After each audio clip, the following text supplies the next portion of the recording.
বিজেপির সর্বভারতীয় কার্যকরী সভাপতির নাম ঘোষণা। বিহারের মন্ত্রী নীতিন নবীনের নাম ঘোষণা করা হয়েছে সর্বভারতীয় কার্যকরী সভাপতির নাম। এখানে এখনো বিজেপির সর্বভারতীয় সভাপতির নামই ঘোষণা হয়নি।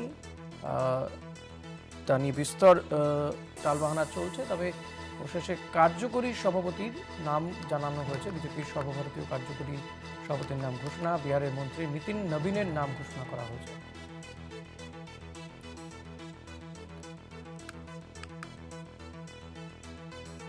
বিজেপির সর্বভারতীয় কার্যকরী সভাপতির নাম ঘোষণা, বিহারের মন্ত্রী নীতিন নবীনের নাম ঘোষণা করা হয়েছে বলে জানা যাচ্ছে।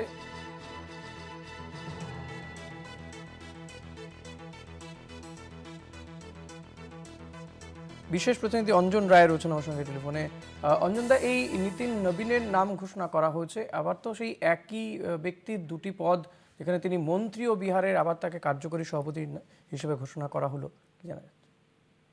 দেখো, সর্বভারতীয় সভাপতি যখন তিনি হলেন তখন নিঃসন্দেহে বলা যায় যে বিহারের মন্ত্রিসভা থেকে তিনি পদত্যাগ করবেন। বিজেপির সিস্টেম অনুসারে যেহেতু জেপি নাড্ডার মেয়াদ শেষ হয়ে গেছে, অনেক দিন হয়ে গেছে, তাই তাকে ওয়ার্কিং প্রেসিডেন্ট হিসাবে মনোনীত করা হলো।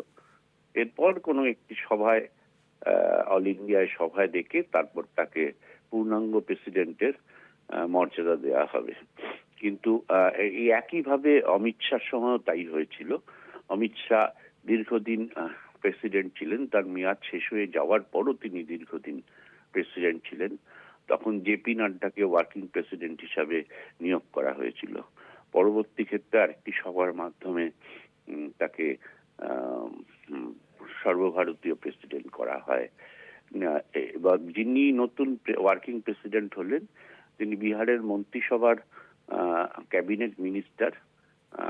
তিনি যখন সম্পূর্ণ সভাপতি হিসাবে নির্বাচিত হবে তখন অবশ্যই তাকে মন্ত্রিসভা থেকে পদত্যাগ করতে হবে, এবং সেই প্রথা মেনেই হয়তো তিনি সেই মুহূর্তে পদত্যাগ করবেন।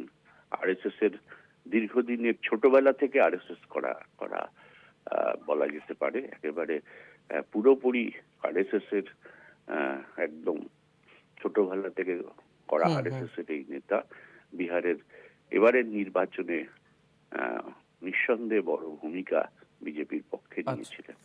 ধন্যবাদ অঞ্জন দা।